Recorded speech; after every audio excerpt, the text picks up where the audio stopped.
Once upon a time, this was the richest country in the world, with the fastest growing economy. They'll build a subway here before Tokyo, Moscow or Beijing, so the first female president will emerge here. And yes, someday immigrants from all over the world will choose whether they have more prospects in the USA or still in Argentina. But today, Argentina isn't synonymous with economic miracle. Usually other worlds are nearby: default, inflation, protests, or attempts on presidents' lives. By the way, about the presidents. Once here in 12 days, 4 presidents changed. And this is a story about how for 100 years you can adultfully change, invent your own special path, but in fact just tread water and not become a global leader despite having pretty much everything for it. There are 4 types of countries on Earth: rich, poor, Japan and Argentina. So this phrase will be said by the Nobel laureate in economics, American Simon Kuznets. But truth be told, Americans won't recognize him immediately, because he's born in Belarus, will live and study in Ukraine, but will gain fame precisely when he immigrates to the States and teaches local Americans there how to calculate their own societal well-being. So, in simple terms, Kuznets invents GDP. In our story, it's still about Argentina, believe me. He's important for 2 reasons. First, Kuznets is a perfect example of how immigrants have made America's glory throughout its history. He's a unique, highly educated commodity to whom America always provides opportunities for realization. And the second reason, he'll definitely notice that few understands how Japan surged ahead so dramatically and how Argentina has been unable to make any significant progress all this time, despite once being on the path to success. So, what do we know about Argentina today? Probably good wine, meat, soccer, and lots of slums. Essentially, it was the same a century ago. It's precisely the meat, not technology or industry, that would make this country wealthy. It all starts with the fact that Spanish conquistadors brought not only their horses, but also cows and bulls from South America. And since the place was paradise for them, with plenty of pastures and fresh grass, an excellent climate, and few natural predators, cows in the wild acted much like rabbits. In other words, they grew and multiplied. But the independent Argentinians finally tapped into the golden vein, and thanks to the technologies of this Frenchman, Frédéric Carré.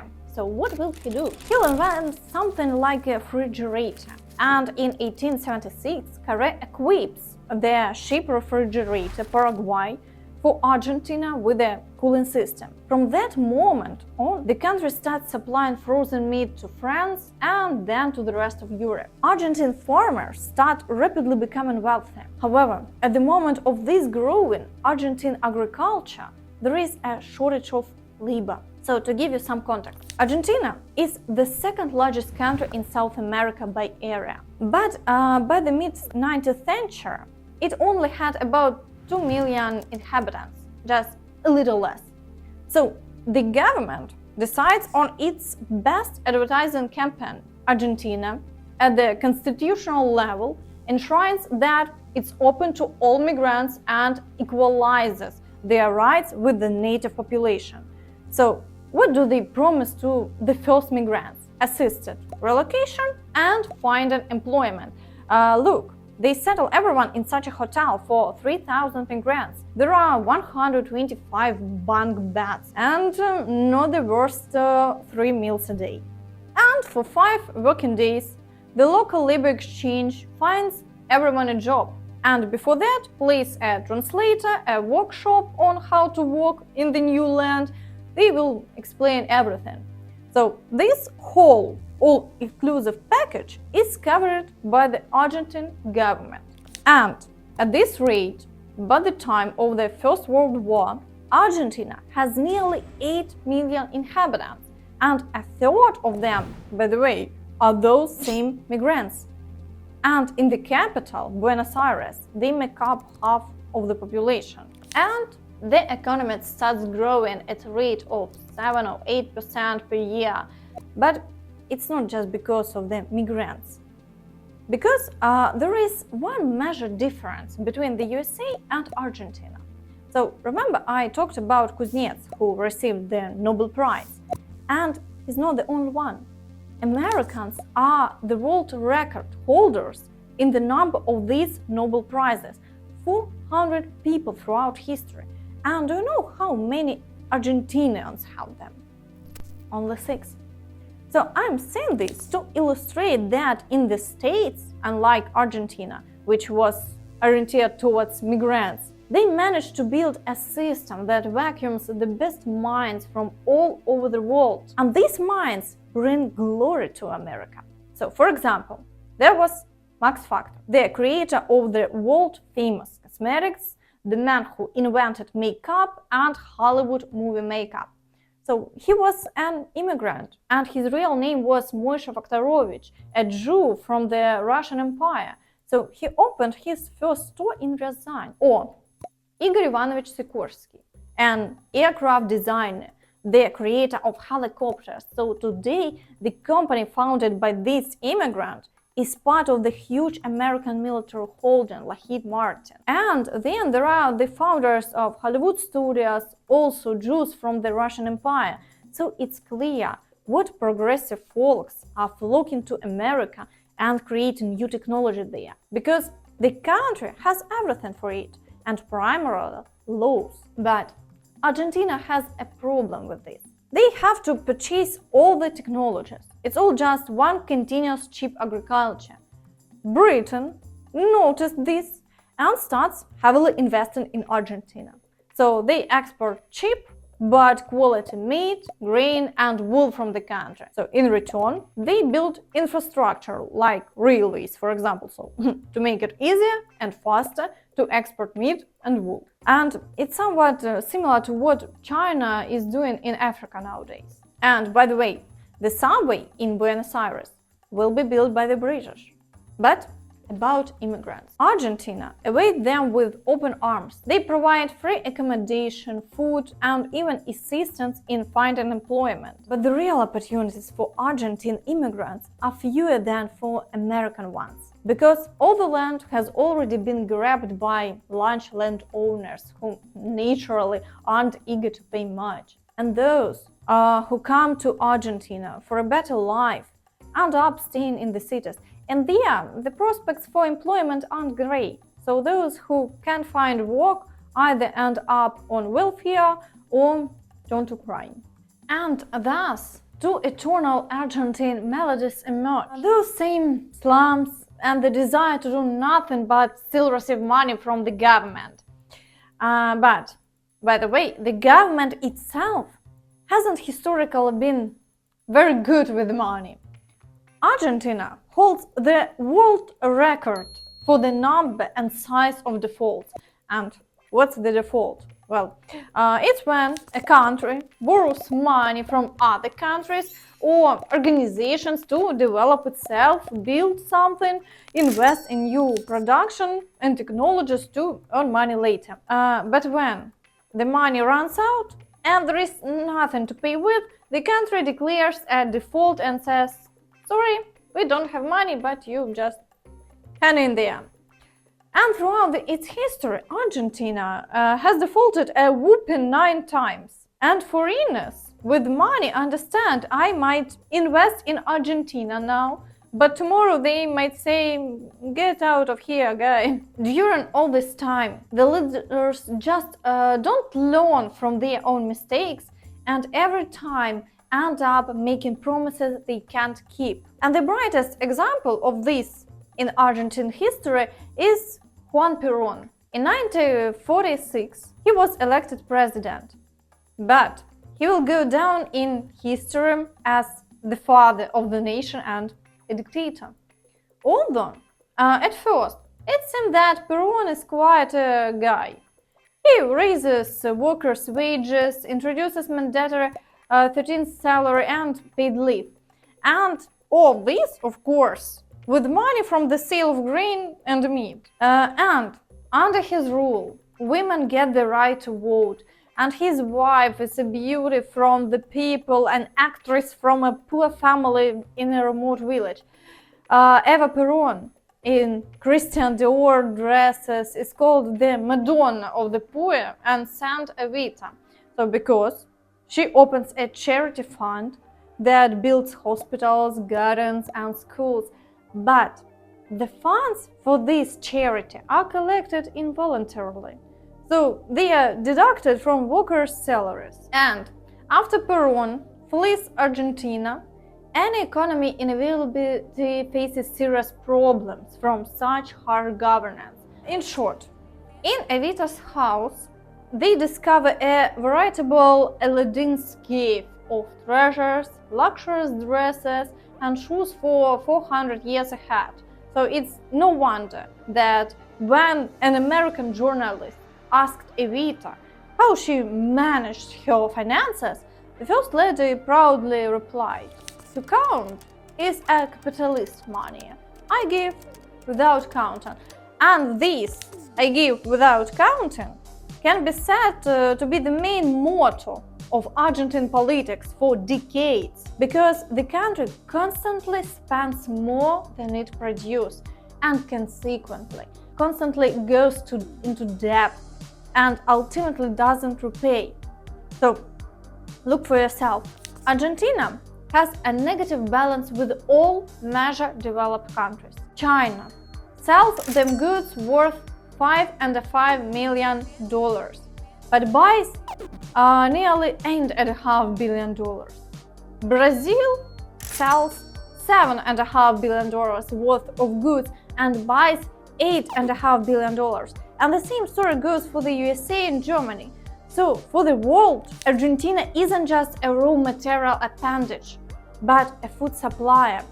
And there is nothing to be done about it. Argentina has developed a system where the authorities physically don't have the possibility or time to concentrate on anything more than mass exporting soybeans, corn, or meat. So, on one hand, the population, which from the very beginning of its life in Argentina has realized that they can sit and do nothing, constantly presses on. And on the other hand, there are the harsh realities of the economy. So when the people are confronted with the economy, it's the government that takes the hit. And one government is overthrown, and in its place comes someone who seems sweeter and acts tougher. And just in the second half of the 20th century, the military staged 3 coups and seized power. And an interesting detail: in the 1990s, an anomalous period occurred in the country when the economy grew for 9 consecutive years. So one of the architects of this miracle is said to be Domingo Cavallo. It's his reforms that initially helped tackle the horrifying Argentina hyperinflation. So in 1989, it was around 2,600%. So imagine this. You have $100 and you can buy a bag of milk with it. For now, because in a year, to buy the same bag of milk, you need $2,700. So that's how money can depreciate. And what does Cavallo do? He removes trade barriers, essentially attracting foreigners with money again. So they privatize key assets in the economy. These are railways, aviation, and oil companies. And behold, economic growth ensues, and inflation drops to 5%. So that's when a bag of milk costs $100, and in a year only $105. So the difference isn't super noticeable anymore. But 2 years earlier, in 1996, Cavallo himself was sent into retirement. And do you know why? Because During his tenure, Argentina's national debt almost doubled to $100 billion. Unemployment and poverty increased. The people were dissatisfied, and as always, it all ended with a default in 2001, so the largest in human history. And Argentina refused to pay $80 billion of its own debt. And of course, when proper governance fails in the country, a traditional little victorious war occurs in its history, which naturally turns out to be not victorious at all. And in 1982, Argentina invaded these islands in the Atlantic Ocean because they considered them theirs, the Malvinas-Islands. But the United Kingdom thinks otherwise, that the islands belong to them, and they call them the Falklands. And why did the Argentinians go there? Well, because the country was facing another crisis situation, a military coup. The economy collapsed by 10% in a year. 400,000 companies went bankrupt during that year. And what about this? So the military naturally didn't know, but they knew how to fight. And why fight in such situations? So it's a logical question. Well, to boost their rating in the eyes of the people and to tell the people that, you see, we are reclaiming our own historical lands, or more precisely, islands. And we're the Great Britain. By the time they arrive, we'll have everything resolved here quickly. But it turns out that in London, there is a woman with iron nerves, so Margaret Thatcher. So she sent the British fleet to the distant islands, and within just 10 weeks, the brave Argentine military leaders, confident of their own victory, received an equally confident defeat. However, nobody in Argentina ever accepted this defeat. The islands are still considered theirs. And someone will surely write now, well, there is your democracy. They elect just anyone and then suffer from their own choices. If only Peron was still there, things would be normal. But no, because the problem isn't in personalities, but in the system they built. Argentina is a perfect example of how not to do with things, how dangerous populism of politicians, citizen apathy, and free money giveaways can be. Every time they choose another supposed savior, then become disappointed in them and drive them away, and they might even point a gun at them, like in 2022 when they attempted on the ex-president of the country. And someone will say that these are traits of the national emotional character. I think that's complete nonsense, invented to justify their own failures and to control the people. In reality, there are traits of the national system that have been formed over years and have taught them to shift responsibility from themselves onto someone else. So, damn it, it's even visible in Argentine football, which produced two geniuses, Maradona and Messi. And every time the national team was built around their talents. Like, if you didn't know what to do with the ball, just pass it to them, they figure it out. And indeed, when the game was on, Maradona and Messi could deal with the entire opposing team. But if not, Argentina would lose every time. And for curiosity's sake, watch the highlights of the 1990 World Cup final, where Argentina plays against Germany. This is an illustration of how the system and order beat complete chaos and disorder, even if within this disorder there is the world's best player. Every player, worker, citizen should be responsible for what they do. This is called individual responsibility, and collective responsibility can only be irresponsibility.